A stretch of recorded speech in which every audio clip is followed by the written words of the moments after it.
नमस्कार, शाम के 7 बजे हैं। खबर दमदार के इस वक्त के बुलेटिन के साथ मैं हूं अनुपम। प्रदेश की हर छोटी बड़ी खबरों को लेकर सोनभद्र से खबर है, जहां पर शटरिंग गिरने से ऊंचाई पर काम कर रहे 2 मजदूर जमीन पर जा गिरे।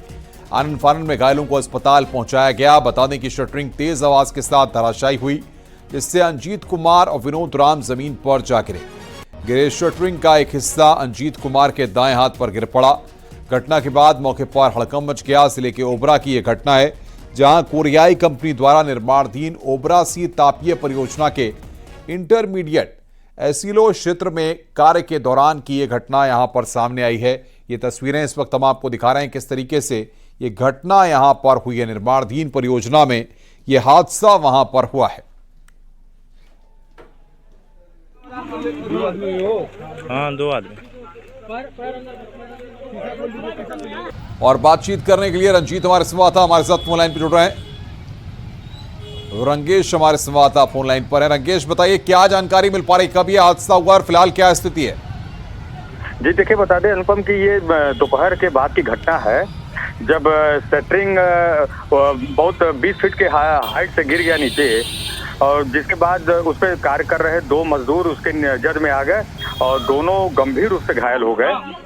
सबसे बड़ी लापरवाही इसमें देखने को मिल रही है कि एम्बुलेंस तक इनके पास उपलब्ध नहीं थी, जिसके बाद घंटों के बाद एक प्राइवेट वाहन को ले आया जाता है और इनको अस्पताल पहुंचाया जाता है, जहां से इनको हायर सेंटर में रेफर कर दिया गया।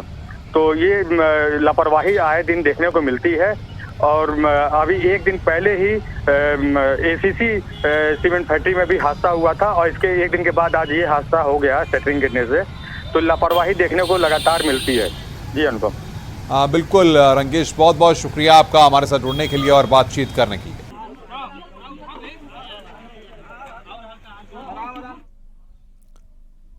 हरदोई में एक इंजीनियरिंग छात्र की दर्दनाक मौत हुई। पहले कार ने छात्र को टक्कर मारी, इसके बाद कार की बोनट पर गिरा छात्र ट्रक की चपेट में आ गया।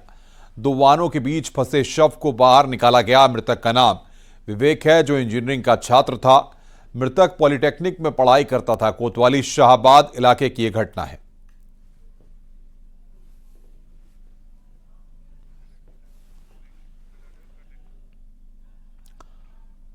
हरदोई में 7वीं क्लास के छात्र को ट्रक ने रौंद दिया, जबकि बाइक चला रहा मृतक का भाई और भतीजा घायल हो गया। संडीला कोतवाली क्षेत्र के बेगमगंज गांव की यह घटना है। यह हादसे से आसपास हड़कंप मच गया। यह हादसा ई रिक्शा के आसपास ब्रेक लगाने से हुआ। पुलिस ने ट्रक को कब्जे में ले लिया है।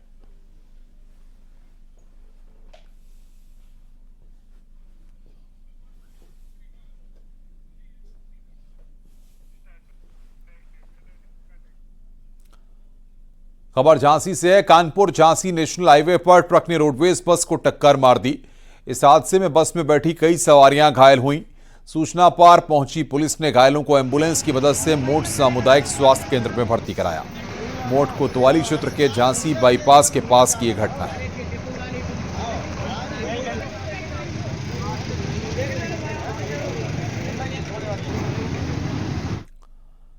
खबर पीलीभीत से है। पुलिस टीम पर चेकिंग के दौरान हमला करने का मामला सामने आया। शाहजहांपुर की ओर से आ रही एक कार को जब पुलिस टीम ने रोककर उसकी चेकिंग करनी चाहिए, तो गाड़ी सवार 3 लोगों ने विरोध किया और विरोध के साथ बदतमीजी कर हमलावर हो गए। इस हमले में 2 दरोगा 2 कांस्टेबल घायल हुए हैं। चारों पुलिसकर्मी किसी तरह वहां से अपनी जान बचाकर निकले। इसके बाद ज्यादा फोर्स मंगाकर तीनों आरोपियों को गिरफ्तार किया गया। कार की चेकिंग के दौरान कई दवाइयां मिली हैं। पुलिस ने केस दर्ज किया है। बीसलपुर कोतवाली क्षेत्र के ईदगाह चौराहे की यह घटना है।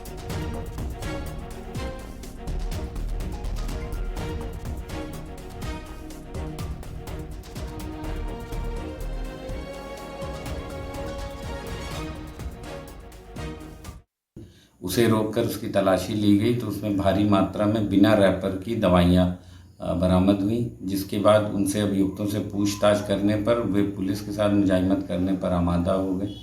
इसके पश्चात ड्रग इंस्पेक्टर को बुलाकर उसमें आवश्यक विधिक कार्रवाई करते हुए दवाइयों को सीज कर दिया गया है तथा वाहन को एमवी एक्ट के तहत सीज कर दिया गया है। इसमें जो पकड़े गए तीनों अभियुक्त हैं।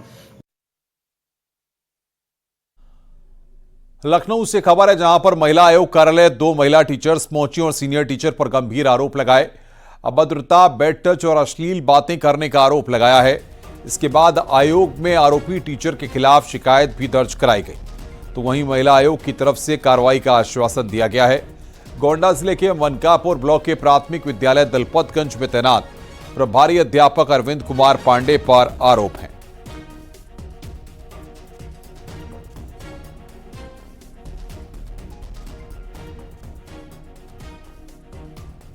उन्नाव से खबर है, जहां पर राज्य बाल संरक्षण आयोग की टीम ने जांच में बड़ा खुलासा किया है। महीनों से बंद स्कूल की शिकायत पर आयोग की टीम जांच के लिए पहुंची। स्कूल में बंद पड़े कमरे का ताला तोड़वाकर टीम ने अभिलेख खंगाले। तो यहां तैनात शिक्षिकाओं ने साल भर में 365 दिनों के बजाय 400 दिनों को मेडिकल लीव चढ़ा रखी थी। बंद कमरे में बच्चों को दिए जाने वाला खाद्यान्न सामग्री भी सड़ी मिली, जिसके बाद बीएसए ने बीईओ को जांच के आदेश देने के साथ पूरे मामले में शिक्षिकाओं का वेतन रोकने के निर्देश दिए हैं।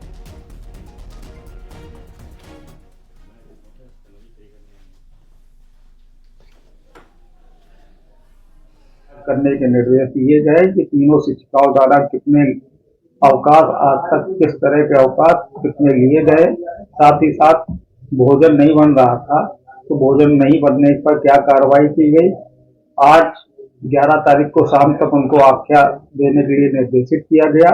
आख्या प्रदान होने के बाद संबंधित के खिलाफ, दोषियों के खिलाफ कार्रवाई सुनिश्चित की जाएगी। आगे बढ़ते हैं महोबा से खबर, जहां पर अजनर थाना कस्बे में घर के बाहर खड़ी बाइक को चोरी करने की घटना सामने आई।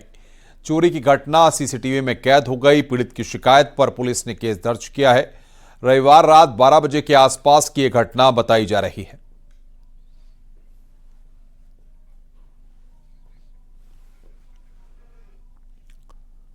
भारतीय जनता पार्टी के विधायक के चचेरे भाई की हत्या मामले में गुकचियाही पुलिस ने 5 आरोपियों को गिरफ्तार किया। हत्या में इस्तेमाल हथियार भी बरामद किए गए। थाना गुकचियाही क्षेत्र के उतराहा गांव में शनिवार को जबरन घर से नाबालिग को ले जाने को लेकर विवाद हुआ था। गुकचियाही पुलिस ने सचिन कुमार की तहरीर पर हत्या करने वाले रामकिशन, महेंद्र, कुलदीप, सर्वेश और दीपक को गिरफ्तार किया है। इस मामले में पुलिस पर भी लापरवाही का आरोप लगा है।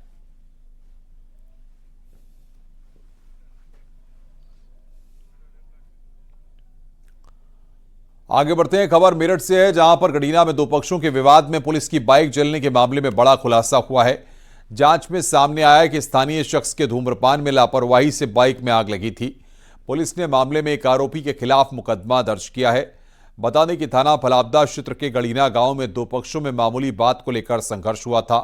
दोनों तरफ से जमकर लाठी डंडे चले और बाद में पुलिस की बाइक में आग लगने पर मामले ने तूल पकड़ लिया था।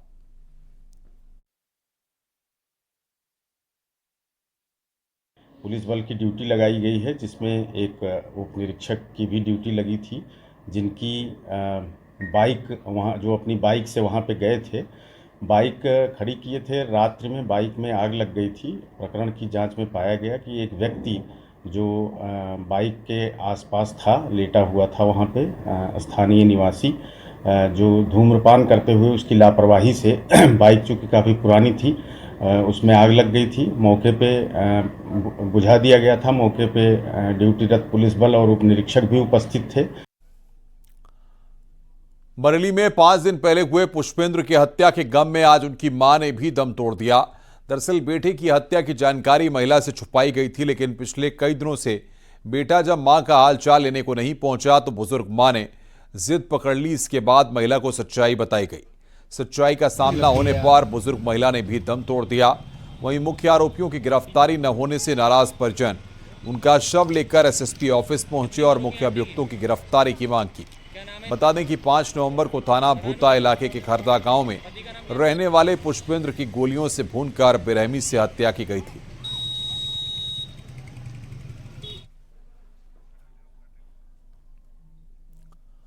मुंबई के बाबा सिद्दीकी मर्डर केस में बड़ी कार्रवाई हुई है। यूपी एसटीएफ और मुंबई क्राइम ब्रांच के ज्वाइंट ऑपरेशन में फरार आरोपी शिव कुमार को गिरफ्तार किया गया।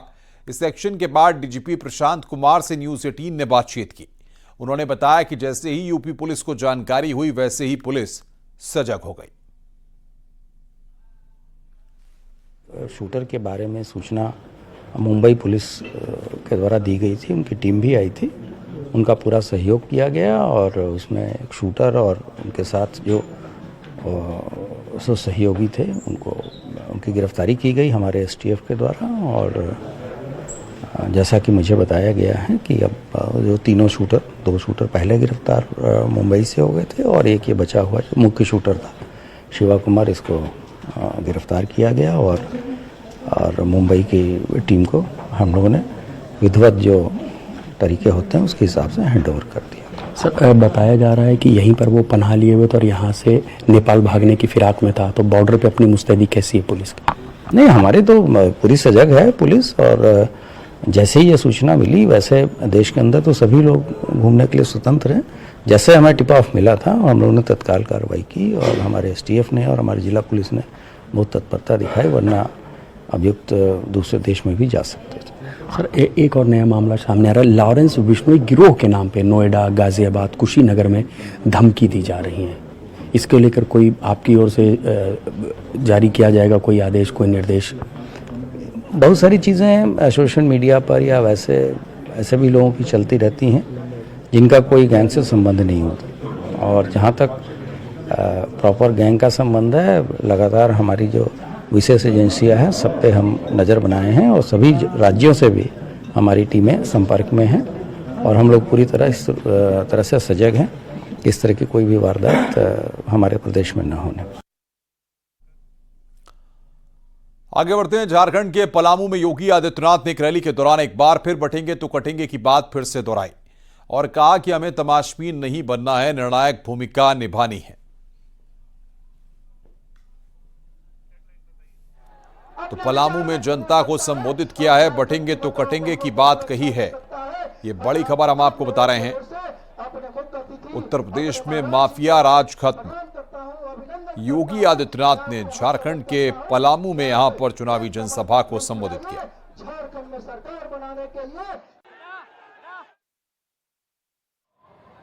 बटे थे तो अपमान अयोध्या में झेलना पड़ा था, बटे थे तो अपमान काशी में झेलना पड़ा था, बटे थे तो मथुरा में अपमान झेलना पड़ा था, बटे थे तो बहन और बेटियों की इज्जत के साथ खिलवाड़ के रूप में अपमान झेलना पड़ा था, और बटे थे तो कटे थे। और इसीलिए मैं आपसे कहने के लिए आया हूं, एक रहेंगे सेफ रहेंगे, एक रहेंगे नेक रहेंगे। बटे थे तो कटे थे, अब एक रहेंगे तो सेफ रहेंगे। उत्तर प्रदेश में तो ये जितने दुर्दांत माफिया थे, जो आज झारखंड में जो माफिया हावी है ना, कोई खनन माफिया है, कोई भू माफिया है, कोई पशु तस्कर पशु माफिया है, कोई वन माफिया है, ये जितने माफिया यहां पे आज थोड़ा बहुत सिर उठा रहे हैं। यूपी में भी 17 के पहले, हमारी सरकार आने के पहले ऐसे ही सिर उठाते थे, और आज उन सभी माफिया को जहन्नुम की यात्रा में भेज दिया गया है। अब उनको जन्नत भी नहीं मिलने वाली है। वहीं कांग्रेस अध्यक्ष मल्लिकार्जुन खड़गे का एक बार फिर विवादास्पद बयान सामने आया है। सीएम योगी के बटेंगे तो कटेंगे वाले बयान पर विवादास्पद बयान दिया है। मल्लिकार्जुन खड़गे ने सीएम योगी की तुलना आतंकी से की है। खड़गे ने कहा कि ऐसा बयान कोई आतंकी ही दे सकता है।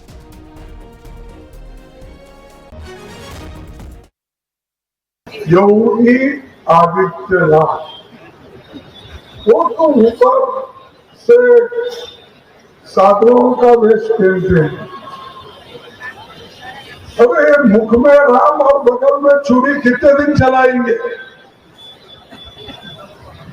मैंने उसी में परसों मुंबई में मीटिंग हुई थी तो कहा भाई एक काम करो, तो नहीं कर सकते, क्योंकि जो साधु संत होता है वो सबके लिए होता है, बाटो काटो में क्यों जा रहे हैं? हाँ? जो लोगों को बोलते हैं बटेंगे तो कटेंगे, ये साधु का काम है, नाथ पंथ का काम है। अरे ये काम कोई टेररिस्ट बोल सकता है, आप नहीं बोल सकते। आप एक मठ के एक व्यवस्थापक हो। खड़गे के बयान के बाद बीजेपी ने मल्लिकार्जुन खड़गे के साथ साथ कांग्रेस के खिलाफ मोर्चा खोल दिया है। देखिए सनातन धर्म में साधु सन्यासी क्या पहनेंगे, इसको कांग्रेस पार्टी कैसे परिभाषित कर सकती है, जो भ्रष्टाचार के आकंठ दलदल में डूबी है, तुष्टीकरण की राजनीति में डूबी हुई है। और सनातन धर्म पर जब जब हमले हुए हैं, कांग्रेस पार्टी ने हमेशा ऐसे लोगों को प्रमोट करने का काम किया है। जिस प्रकार की उन्होंने भाषा का इस्तेमाल किया, ये उचित नहीं है। लेकिन खड़गे साहब, आपको खाली इतना ही कहना चाहता हूं कि घेरुआ वस्त्र पहनना सबकी बात नहीं है। ये प्रतीक है उस त्याग, उस तपस्या का जिससे समाज बनता है। ये भारतीय संस्कृति का भी एक प्रतीक है। और जब समाज को जोड़ने की बात होती है तो ऐसे ही व्यक्ति निकलते हैं और जो सनातन धर्म को आगे ले जाते हैं। स्वामी विवेकानंद जी भी उसमें से हैं। तो आप क्या प्रश्न चिन्ह हर चीज में उठाना चाहते हो? वहीं खड़गे के बयान पर देवकीनंदन ठाकुर ने भी पलटवार किया। उन्होंने कहा कि सदन में अगर धर्माचार्य होते तो सनातन बोर्ड की मांग नहीं करनी पड़ती। संत हमेशा राष्ट्रहित में सोचते हैं। ये समझते हैं कि धर्माचार्य राजनीति नहीं कर सकते या मनाही है, वो गलत है। ये गलत है। आप भारत के इतिहास को नहीं जानते। जो लोग भारत के इतिहास को जानते हैं उन्हें पता है, जितने भी बड़े बड़े राजा हुए हैं उनकी सदन में प्रत्येक संत महात्माओं ने ही उस सदन का संचालन किया है। और मेरी बात को आप झुठला नहीं सकते। अगर आप नहीं मानते तो रामायण पढ़िए, महाभारत पढ़िए, वेद पढ़िए, पुराण पढ़िए, आपको पता चलेगा कि प्रत्येक सदन में संत महात्माओं ने ही राजाओं को दिशा निर्देशन दिया कि आप ऐसा करिए, और वो सदन में उपस्थित रहे। जब आजादी के बाद से जब से संत महात्मा सदन में नहीं गए, उसका ही दुष्परिणाम है कि आज 75 साल बाद हमें सनातन बोर्ड मांगना पड़ रहा है। काश उसी समय सदन में धर्माचार्य होते तो आज हमें यह सनातन बोर्ड के निर्माण की मांग नहीं करनी पड़ती। चुनाव प्रचार के दौरान अखिलेश यादव ने कहा कि जो लाठी चला रहे हो तो सुन लो, जैसी सेवा आप कर रहे हो ऐसी सेवा आपको भी मिलेगी। वेशभूषा बदल के वोट मांग रहे हैं, वो कुछ बदल गए हैं पहनावे में। हमारी सीता मां का भी अपहरण वेश बदल कर हुआ था, इसलिए सावधान रहें।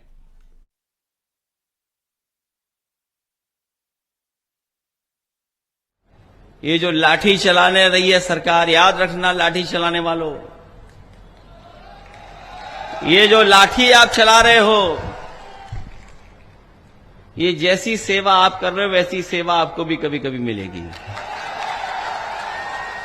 अभी इलाहाबाद में सुना है लाठी चल रही है, वहां पर यूपी पीएससी वाले नौजवान छात्र अपनी मांग को लेकर के गए, उनको लाठी मार दी, लाठी मार करके दबाना चाहते हैं।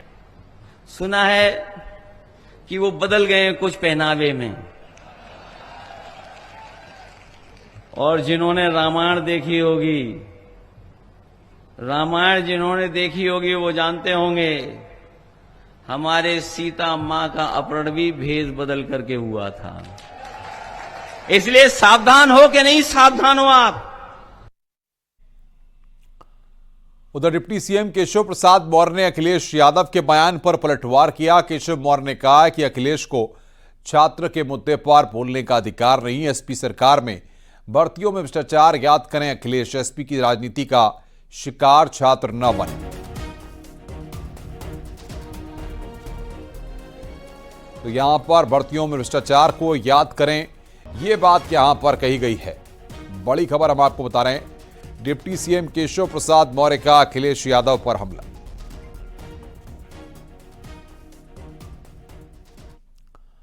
उत्तर प्रदेश में विधानसभा उपचुनाव के बीच चुनावी नारों की जंग और पोस्टर वार जारी है।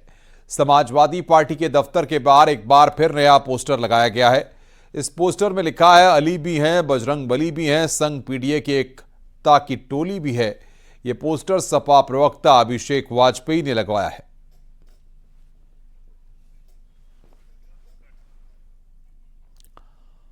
उत्तर प्रदेश में समाजवादी पार्टी और बीजेपी के बीच जारी पोस्टर वार में बहुजन समाज पार्टी भी कूद गई है। लखनऊ में बहुजन समाज पार्टी के कार्यालय के सामने पोस्टर लगाया गया है। इस पोस्टर में लिखा गया है, बीएसपी से जुड़ेंगे तो आगे बढ़ेंगे और सुरक्षित भी रहेंगे। यह पोस्टर बीएसपी महानगर अध्यक्ष सरवर मलिक ने लगवाया है।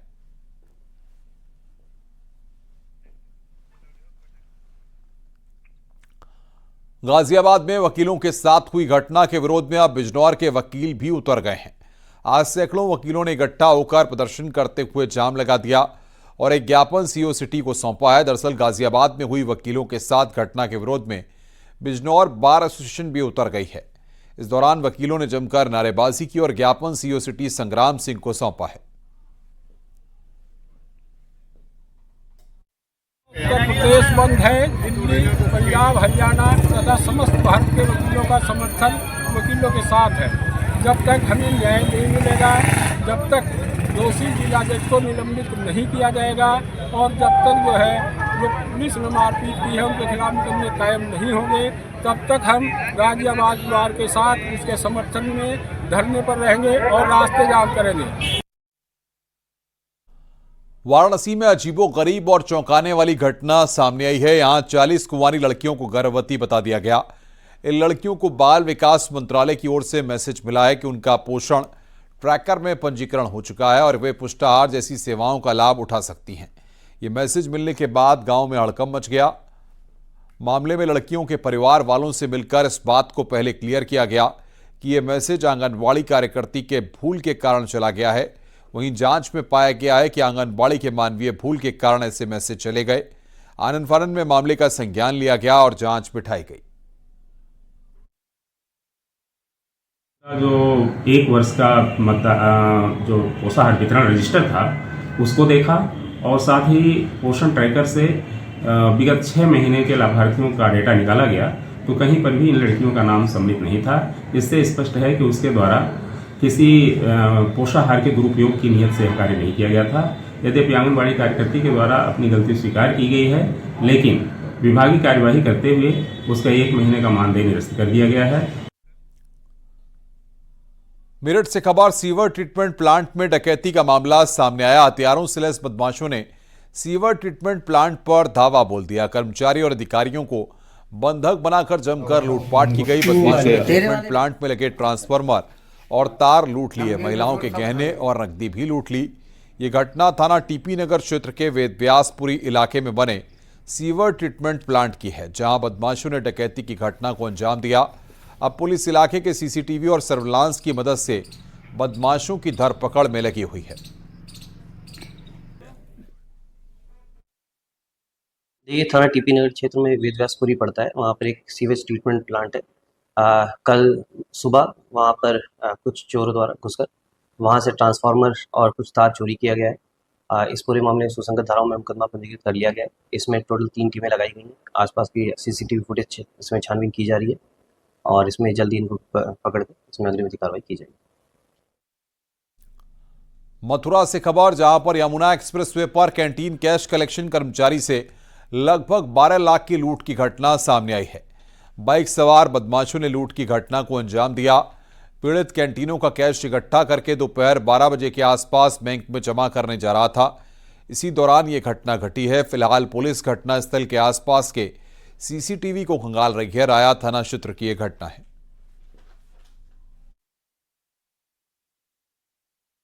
से उसने पैसा कलेक्ट करके जो मथुरा में कैनरा बैंक में जमा करने जा रहा था। तो रास्ते में लगभग यहाँ से प्लाजा से 5 किलोमीटर चलने के बाद पीछे से 2 लोग मोटरसाइकिल से आए, जिन्होंने जैसा वादी बता रहा है तो उसको रोकने के बाद से डंडा मारा और उसका जो बैग है इसने घबराहट में बैग उसको दे दिया। दे करके वो बैग लेके चले गए हैं। ये जो कंप्लेनेंट है, कंप्लेनेंट के तारीख पर मुकदमा पंजीकृत किया गया है। इसमें 6 टीमें लगाई गई हैं इसको वर्कआउट करने के लिए। आगे बढ़ते हैं खबर ललितपुर से, जहां पर खाद, बीज और सिंचाई की समस्या को लेकर किसान अनशन पर बैठ गए। प्रगतिशील किसान जनमोर्चा के बैनर तले किसान कलेक्ट्रेट के सामने अनशन पर बैठे। उन्होंने अधिकारियों पर किसानों की उपेक्षा का आरोप लगाया। बताया गया है कि जनपद में खाद, बीज को लेकर किसान काफी परेशान हैं। सहकारी समितियों पर खाद की कमी बनी हुई है, जबकि खाद विक्रेता खाद की ओवर रेटिंग कर रहे हैं। वहीं सिंचाई के लिए भी किसान परेशान हैं। सिंचाई विभाग रोस्टर के मुताबिक नहरों में पानी नहीं खोल रहा है।